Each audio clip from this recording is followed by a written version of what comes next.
മുസ്ലിം ലീഗിലെ സ്ഥാനാർത്ഥി മോഹികൾക്ക് മുന്നറിയിപ്പുമായി നേതൃത്വം. ആഭ്യന്തര സർവേയിലൂടെ ജയസാധ്യതയുള്ള സ്ഥാനാർത്ഥികളെ കണ്ടെത്തിയെന്ന് പി.കെ. കുഞ്ഞാലിക്കുട്ടി. സെക്രട്ടേറിയറ്റ് യോഗത്തിലാണ് പി.കെ. കുഞ്ഞാലിക്കുട്ടിയുടെ മുന്നറിയിപ്പ്. PMA സലാം മത്സര രംഗത്തുണ്ടാകും. യുവാക്കളായ 3 പുതുമുഖങ്ങൾക്ക് അവസരം നൽകും.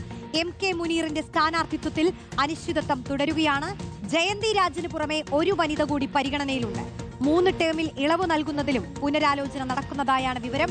VS രഞ്ജിത്ത് ചേരുന്നു. രഞ്ജിത്ത്, അന്തിമ തീരുമാനത്തോട് അടുക്കുകയാണല്ലേ? പട്ടിക എപ്പോൾ പുറത്തുവരും? MK മുനീറിന്റെ കാര്യത്തിലൊക്കെ ഒരു തീരുമാനം എപ്പോഴായിരിക്കും ആവുക?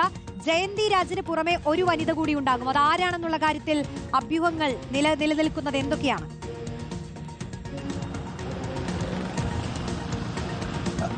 റോഷ്നി, കഴിഞ്ഞ ദിവസം വയനാട്ടിൽ ലീഗിന്റെ സംസ്ഥാന സെക്രട്ടേറിയറ്റ് യോഗം ചേർന്നിരുന്നു. ആ യോഗം സ്ഥാനാർത്ഥി നിർണയവുമായി ബന്ധപ്പെട്ട് പാണക്കാട് സാദിഖ് അലി ശിഹാബ് തങ്ങളെ ചുമതലപ്പെടുത്തിയിരുന്നു. ഇനിയിപ്പോൾ സാദിഖ് അലി ശിഹാബ് തങ്ങൾ ഒരു പട്ടിക പ്രഖ്യാപിക്കാൻ മാത്രമാണ് ബാക്കിയുള്ളത്. അതിന് മുതിർന്ന നേതാക്കളുമായിട്ടുള്ള വ്യക്തിപരമായ കൂടിക്കാഴ്ച ഉണ്ടാകുമെന്നറിയുന്നു. ഉന്നതാധികാര സമിതി ചേർന്നില്ലെങ്കിലും ഉന്നതാധികാര സമിതിയിൽപ്പെട്ട പ്രധാനപ്പെട്ട നേതാക്കളുമായി പാണക്കാട് സാദിഖ് അലി ശിഹാബ് തങ്ങൾ കൂടിക്കാഴ്ച നടത്തും എന്നാണ് മനസ്സിലാക്കാൻ സാധിക്കുന്നത്. ജയസാധ്യതയുള്ള സ്ഥാനാർത്ഥികളെ മാത്രമായും പരിഗണിക്കുക, അതായത് ഓരോ മണ്ഡലത്തിലും പ്രാദേശികവാദം ഉൾപ്പെടെ ഉയർത്തിക്കൊണ്ട് സ്ഥാനാർത്ഥി മോഹികളായിട്ടുള്ളവർക്കൊക്കെ ഒരു മുന്നറിയിപ്പാണ്. പാർട്ടി ആഭ്യന്തരമായി ഒരു സർവേ നടത്തിയിട്ടുണ്ട്. ആ സർവേ പ്രകാരം വിജയസാധ്യതയുള്ളവർ മാത്രമായിരിക്കും മത്സരരംഗത്തുണ്ടായിരിക്കുക. അതുകൊണ്ട് സ്വയം സ്ഥാനാർത്ഥി കുപ്പായം തുന്നിയവർക്കൊക്കെ ഒരു മുന്നറിയിപ്പ് പാർട്ടി ഇതിനകം കൊടുത്തു കഴിഞ്ഞിട്ടുണ്ട്. അതോടൊപ്പം തന്നെ PMA സലാം ഇപ്പോൾ അദ്ദേഹം പാർട്ടിയുടെ സംസ്ഥാന ജനറൽ സെക്രട്ടറിയാണ്.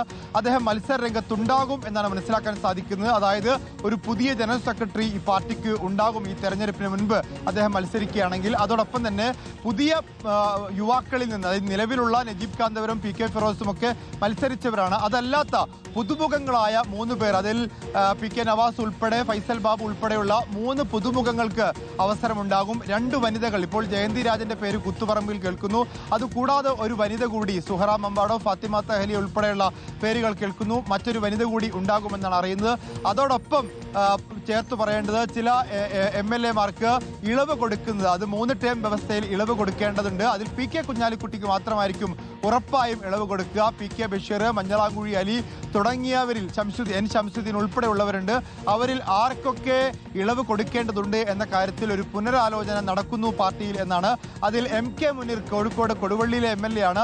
അദ്ദേഹം സൗത്തിലേക്ക് മാറുന്നു. അദ്ദേഹം സൗത്തിൽ മത്സരിക്കുമെന്ന വാർത്തകളുണ്ട്. പക്ഷേ പാർട്ടിയിൽ അദ്ദേഹം മത്സരിക്കുന്നതുമായി ബന്ധപ്പെട്ട് ചില ആശങ്കകൾ അല്ലെങ്കിൽ ചില അനിശ്ചിതത്വം നിലനിൽക്കുന്നുണ്ട്. അദ്ദേഹത്തിന്റെ ആരോഗ്യ പ്രശ്നങ്ങൾ മുൻനിർത്തിക്കൊണ്ട് അദ്ദേഹത്തെ മാറ്റി നിർത്തി അദ്ദേഹത്തിന് മറ്റു പദവികൾ സർക്കാർ വന്നാൽ കൊടുക്കുന്ന കാര്യവും പാർട്ടി പരിഗണനയിലുണ്ട് എന്നാണ് മനസ്സിലാക്കാൻ സാധിക്കുന്നത്. നിലവിൽ MK മുനീറിന്റെ അഭിപ്രായം അനുസരിച്ച് അദ്ദേഹത്തെ മാറ്റി നിർത്താൻ സാധിക്കില്ല. അദ്ദേഹം മത്സരിക്കണമെന്ന് വാശി പിടിച്ചാൽ ഒരു പക്ഷേ അദ്ദേഹത്തിന് മത്സരിക്കേണ്ടി വരും. പക്ഷേ പാർട്ടി അദ്ദേഹത്തിന്റെ കുടുംബത്തിന്റെയും അദ്ദേഹത്തിന്റെ അഭ്യുദയകാംക്ഷികളുടെയും ഒക്കെ അഭിപ്രായങ്ങൾ കൂടി പരിഗണിച്ചുകൊണ്ട് അദ്ദേഹത്തിന്റെ ആരോഗ്യസ്ഥിതി പരിഗണിക്കണമോ എന്നൊരു ആശങ്ക പാർട്ടിക്കുള്ളിൽ നിലനിൽക്കുകയും ചെയ്യുന്നുണ്ട്. VS രഞ്ജിത്താണ് ലീഗിന്റെ സ്ഥാനാർത്ഥി ആലോചനകളുമായി ബന്ധപ്പെട്ട വിവരങ്ങൾ പങ്കുവച്ചത്.